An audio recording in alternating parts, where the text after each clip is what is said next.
Hey everyone, Chris from Computer Stuff here. I had one very polite YouTuber named Krill Carlson send me a comment that said maybe you should do something else other than reviews. Or he said maybe you should do something else than reviews. So his grammar's not his strong suit, but well, anyway. He got mad because I said that the Suunto Core Alpha watch was trash, and it still is.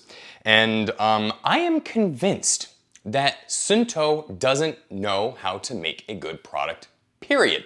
Now, I was going to review the Suunto Baro 9, which is their flagship watch, but rather than give you a review on the Suunto Baro 9, I figured I would go ahead and take Krill Carlson's advice and go ahead and just give my opinion on Suunto products altogether. See, in the market of smartwatches, you've got Apple, Garmin, Amazfit. You've got like literally 1,000 different options these days. Even the big guys such as Tag Heuer and Tissot and Omega and all them, they're all getting into the smartwatch game because, well, it's been a colossal success. But nevertheless, Suunto is always one that has generally disappointed me right out the gate. So we reviewed the 7 probably about a year and a half ago. We then just recently reviewed the Core Alpha, and we will end up do a full review video on the Core, whatever it's called, the Suunto 9 Peak, which is supposed to be their sort of like nice, like sleek version of the Baro 9. Anyway, but there has never been a company, like, okay, let's take Garmin for example. I wasn't a big fan of their the Venue 2, I think it was, which was sort of like their main Apple Watch competitor. But I love the Phoenix series as well as the Instinct series, which we will also be doing a review on that pretty soon here too.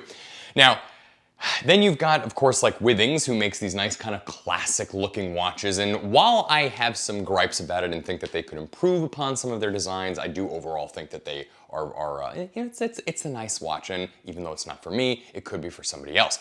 And even though I loathe the battery life on the Apple Watch, yeah, I'm wearing 2 watches. Even though I loathe the battery life on the Apple Watch, you can't deny that the Apple Watch's capabilities are just second to none.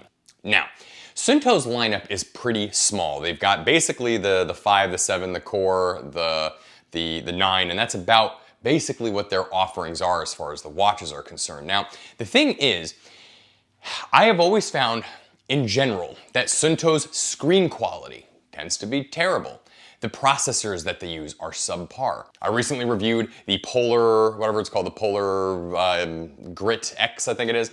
And I really, really liked that watch, but one of the complaints I had was the touchscreen was a little bit hard to read, and then it wasn't also very responsive. And the Suunto 9, their flagship watch, is the same way. I can excuse it on the 5, the 7, maybe even the Core, but on the 9, you should really, really have something that's like, you be proud of your product. Like, put the best possible screen you can in there. And you can't tell me that it's about battery life because, well, Garmin did it with the Fenix 7, putting a very, very awesome display in there, and yet it gets miraculously voodoo-like battery life. So when you are shopping for your watch and you've got all of the offerings from Garmin or Withings or whoever it is, and then you check out Suunto, there's really no reason to ever consider Suunto. Even the Core Alpha, I was very, very excited to use that as like a replacement to a Casio G-Shock, but it just isn't. And I get it, like the military likes to use Suunto watches because they tend to be kind of robust and to have the altimeter, barometer, compass, and everything on it. But you know what? You know what else is also robust? The G-Shocks. So it was a Pathfinder from Casio as well. And the thing is you don't have all these like gimmicky, stupid screens. They have normal, traditional countdown timers and other things that kind of make sense. And the fact is that no matter what anybody says, it isn't about calibration and settings and all this other stuff on these watches. The altimeter, barometer, thermometer, compass functions. The compasses always usually work pretty well, but the thermometers are always going to take a reading of your wrist. And the barometers are just, I've just never really found them to be that accurate except for on the Apple Watch and the Garmin's.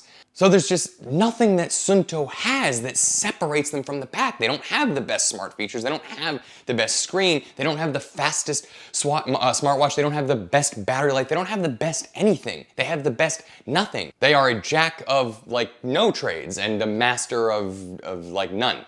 So I don't know. I don't think that there is any reason to ever even consider the Suunto lineup. I really hate to say that because like they cured some of the things that I hated about the 7, like doing over-the-air updates, And you know, they're making them out of Gorilla Glass and the price points are like pretty decent overall. But that said, if you want a really, really good smartwatch, if you want the best smartwatch, you go with the Apple Watch. If you want like the best rugged smartwatch, you go with the Instinct Solar. That's like the outdoorsy type watch. And then if you want something that's a little more classic, you go with the Withings.